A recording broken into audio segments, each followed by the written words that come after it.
di bait suci. Perkara ajaib pun terjadi, kuasa mujizat nyata, karena Roh Allah sedang bekerja. Selamat pagi kekasih Yesus Kristus, Majelis Jemaat dan tim multimedia GKP Romangun mengucapkan selamat menjalani hari-hari kita bersama dengan Roh Kudus. Luar biasa, kalau Roh Kudus bersama-sama dengan kita akan mengarahkan pikiran kita, akan dikuasai pikiran kita, sehingga kita melihat tidak ada yang mustahil bagi Tuhan. Kita selalu memikirkan hal-hal yang suci. Kita selalu juga akan diberi kekuatan, bahkan dibukakan pandangan sehingga pikiran kita mengarah kepada kehidupan yang kekal. Kalau kemarin kita bercerita tentang bagaimana kekristenan masuk ke tanah orang Batak, dan di sana saya tekankan bahwa semuanya itu karena pekerjaan Roh Kudus. Saya ingin membuktikan di dalam pengalaman kekristenan bahwa Roh Kudus bekerja hingga saat ini, termasuk dalam pengkristenan orang Batak untuk menjadi pengikut dan warga kerajaan surga. Bahkan di dalamnya juga GKP dan sebagai warga GKP untuk memperdekat dan memasukkan Roh Kudus itu ke dalam diri kita, bahwa Roh Kudus bukan sebuah cerita, tapi fakta yang ada di dalam kehidupan kita. Kalau kemarin kita melihat dan saya jelaskan melalui sejarah bahwa tanah Batak sudah dikuasai oleh Tuan Kurau atau Imam Bonjol dalam perang Paderi waktu itu, bahwa orang Batak telah dilumpuhkan, raja juga telah dibunuh, dan kampung-kampung sudah dibakar semua, tinggal manusia-manusia yang ada dalam pemberontakan karena mereka lari ke hutan dan lain sebagainya. Tetapi kemudian muncul penyakit sampar, sehingga pasukan perang Paderi atau Tuan Bonjol yang dibawa Tuan Kurau pada waktu itu, yang berjumlah 15.000, hanya tinggal 3.000. Ini bukan kekuatan manusia, tapi bukan pandemi biasa juga. Saya terlalu teringat dengan firman Tuhan bahwa Allah turut bekerja dalam segala hal. Maka Allah akan mengubah segala sesuatunya untuk kemuliaan Tuhan. Roma 8 ayat yang ke-28. Sebagai lanjutan juga kita lihat di hari ini akan kita melihat bagaimana orang Batak itu diselamatkan Tuhan, dan bagaimana Tuhan memilih orang Batak. Bagaimana dikatakan dalam Yohanes 15 ayat yang ke-16, bukan kamu yang memilih aku, tetapi akulah yang memilih kamu. Dan aku telah menetapkan kamu supaya kamu pergi dan menghasilkan buah, dan buahmu itu tetap, supaya apa yang kamu minta pada Bapa dalam namaku diberikan kepadamu. Saya ingin melihatnya dalam sejarah. Siapa sih orang Batak itu? Orang Batak itu gak ada yang kenal. Ketika orang Belanda menjajah Indonesia, mereka hanya dikenal satu suku yang sangat ganas, yang kanibal, yang tertutup, bahkan susah untuk didekati.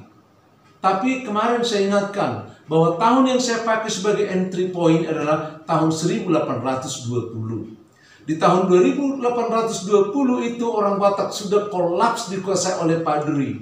Pada tahun itu juga terjadi penyakit sampar. Dan pada tahun itu juga gereja Baptis Inggris mengirimkan 3 orang penginjil ke tanah Batak.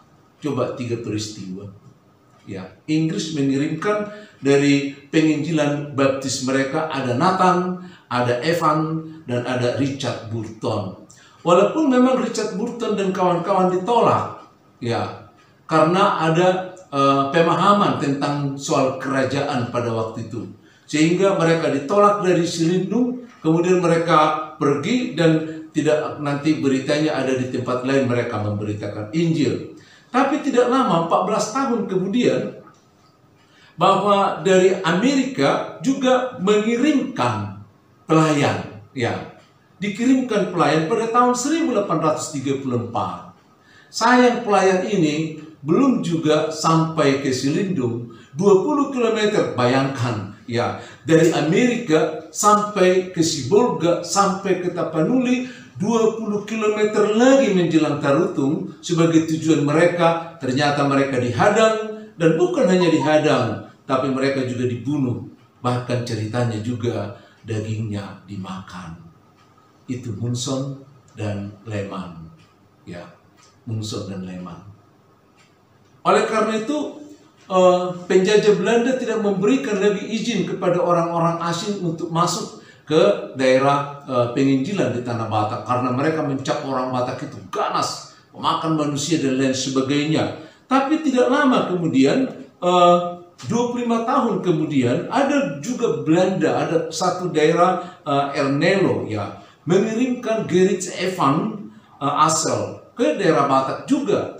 Tapi memang karena dana mereka sedikit, maka Gerrit Van Assel ini tidak bisa bekerja dengan maksimal. Kadang-kadang dia bekerja juga di Belanda sebagai pegawai POC, tapi dia juga menginjili. Kemudian pada beberapa tahun kemudian, Belanda juga menambah jumlahnya. Ada beberapa orang yang dikirimkan sebagai pelayan ke Tanah Batak. Dan kemudian tidak lama, 6 tahun kemudian, baru kemudian Jerman mengirimkan Nommensen pada tahun 1863, dan itulah tempatnya yang ada sekarang di Siatas Berita, Salib Kasih. Maka pada 1863 itulah dia menjejakkan kaki di sana di bulan November dengan doa yang sangat terkenal itu. Banyak hal yang boleh kita lihat. Coba, orang Batak yang tidak seberapa itu, orang Batak yang tidak terkenal itu, ternyata dikerubuti, ya, dikerjain, didorong. Roh Kudus bekerja di Amerika, Roh Kudus bekerja di Inggris, Roh Kudus bekerja di Belanda, dan Roh Kudus bekerja di Jerman untuk menjangkau orang Batak itu. Itu pekerjaan siapa? Apa sih keuntungan dari Gereja Baptis Inggris untuk menginjili sampai ke Tanah Batak? Apa sih keuntungan dari gereja dari Amerika untuk mengirimkan Munson dan Lehman? Keuntungan apa yang mau didapat? Mereka bukan penjajah. Apa keuntungan Belanda mengirimkan Gerrit Van Assel sampai ke Tanah Batak? Apa keuntungan Jerman untuk mengirim Nommensen secara materi atau keuangan? Tidak ada. Tapi semua tergerak karena Roh Kudus. Anda yakin Roh Kudus bekerja? Itu sebabnya sengaja saya pilih tadi dari Yohanes 15 ayat yang ke-16. Bukan kamu yang memilih aku, kata Tuhan. Bukan kita yang memilih Yesus sebagai juru selamat. Tapi Yesus itu dengan kuasa Roh Kudus telah memilih bangsa kita untuk diselamatkan. Dan untuk berbuah, karena buah kita tetap dan akan menjadi memberitakan Injil sampai ke seluruh bumi. Bukan hanya memberitakan Injil melalui khotbah, tapi melalui pendidikan, melalui rumah sakit, melalui pekerjaan, pertanian, perikanan, semua. Sanalah kehebatannya. Kalau Tuhan bekerja, kalau Roh Kudus bekerja, semua elemen digerakkan, maka satu bangsa pun diangkat. Saudara-saudara, dari 2 pelajaran kemarin dan sampai sekarang, kita melihat bagaimana Tuhan bekerja. Saya selalu melihat Roh Kudus, bagaimana dia memberikan dan menjadi stimulator, memberikan dorongan pada jemaat-jemaat yang memiliki kebekuan berpikir dan mengikuti Kristus. Kalau Roh Kudus bekerja di keempat negara itu, tapi ingat, dia juga mau bekerja di dalam diri kita untuk mendorong kita menjadi anak-anak Tuhan.